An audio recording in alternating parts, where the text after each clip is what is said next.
I mean, the more I've watched football, I sort of understand and appreciate the game as well. And for me, yeah, it has to be Messi. The stuff that he does, I mean, I've never seen anyone else do anything like it before.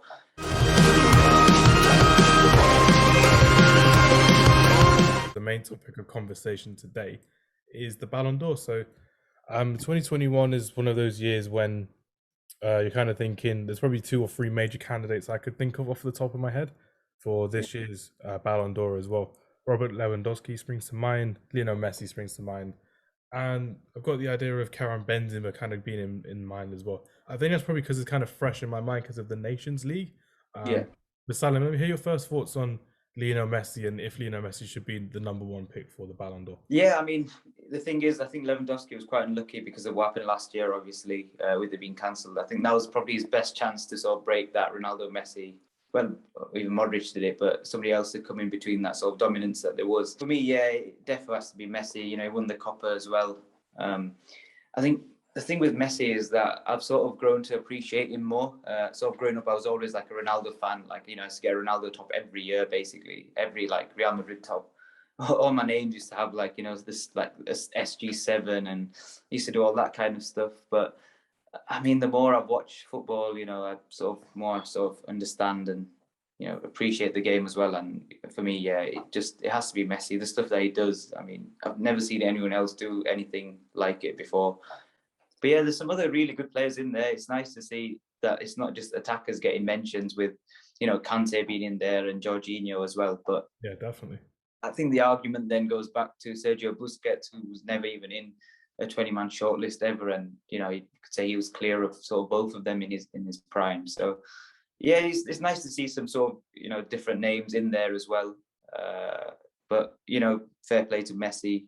I think he's won 6, hasn't he? Yeah, he's on 6. Ronaldo's on 5, so he could easily make it 7, especially after winning the Copa America this summer as well, making him the latest. To be honest, I can't see another footballer replicating it. I can't see another footballer even getting 3 or something.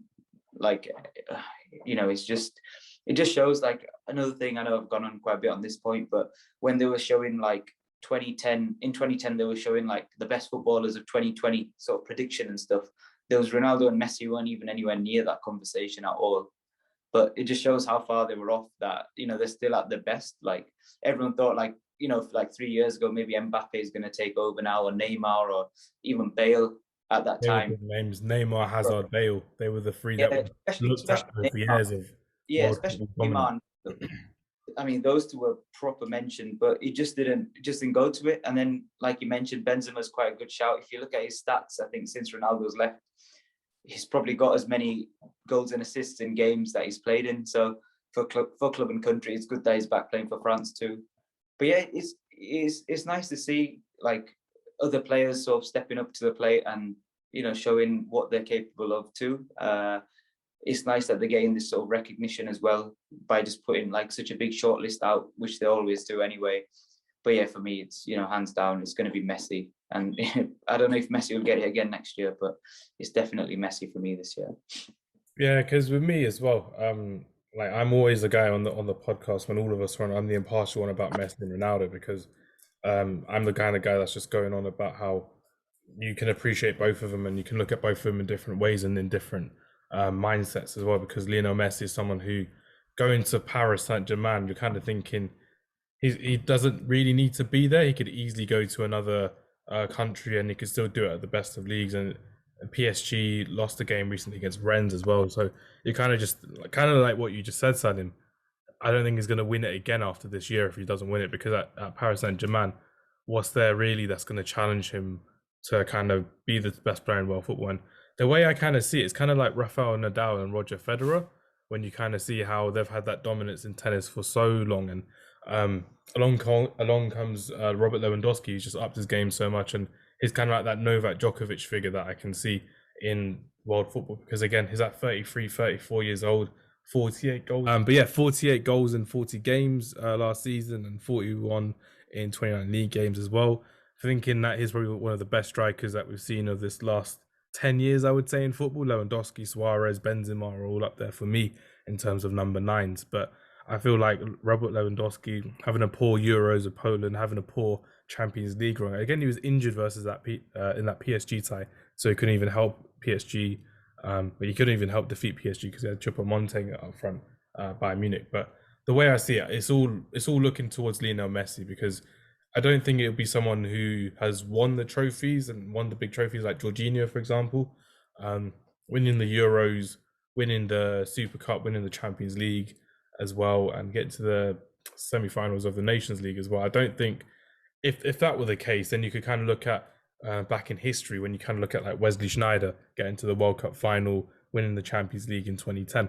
You can look at winning the treble in Italy. You're right, and you're kind of looking at these people thinking if they are the ones that win the trophies, like back in 2018, Rafa Varane was the one who won the World Cup and the Champions League for Real Madrid, and Modric just lost in the final to France as well. So I don't think that will be the way of thinking, but because a lot of people like journalists and captains get to vote on this as well. So I think it'll be Lionel Messi, clean sweep. I think it'll be Messi, Lewandowski, maybe Kante, maybe Ronaldo. But Ronaldo, again, he's had not a bad year, just a quieter year than what we're used to. Obviously, he moved to Manchester United. Everyone's gassed about who's a Man United fan, but realistically speaking, he didn't really do much for Juventus in their first season in 10 years. They didn't win the league.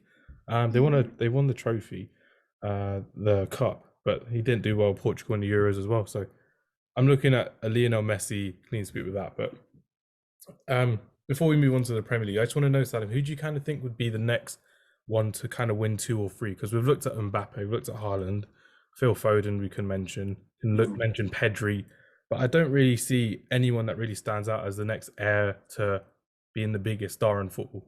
What do you have to say about that?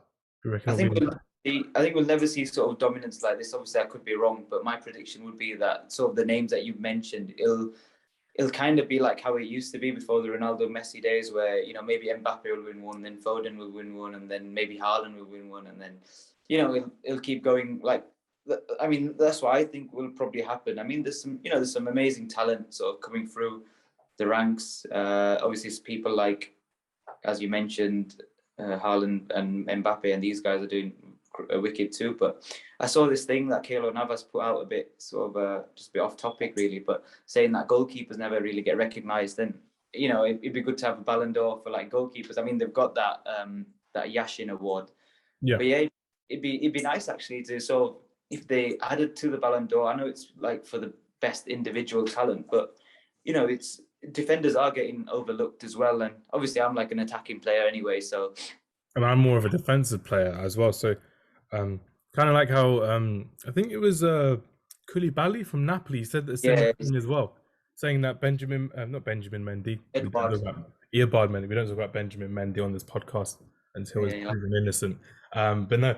Mendy was snubbed because, again, he was a Champions League winning keeper, so he wasn't even on the 30-man shortlist, which was quite odd to see. It's like Cannavaro, like you're probably never going to see another defender win it, like, what I mean? But there's arguments there for certain defenders over the years, like, obviously Van Dijk is going to be the obvious one, but, you've got players like Ramos, John Terry, Ferdinand, it goes on really. Cannavaro won the World Cup in that year in 2006, but realistically speaking, Puyol could have been Ballon d'Or winner. Who else we were looking at? Philip Lahm, of course. Busquets. There's probably an argument for Joshua Kimmich as well. I thought he was amazing. I can't believe he was snubbed from that whole list as well, the 30-man shortlist, and he was snubbed. That was crazy. Yeah, I think he's a world-class talent as well. Yeah, it's very odd to see, but I think that should be something for the future for you. For all of these changes UEFA and FIFA are doing with like the kicking, the balling instead of throw-ins, not having headers at grassroots football, all of these issues with VAR. I reckon that should be one of the changes for the award ceremony, of having the Ballon d'Or for an attacking player and a defensive player.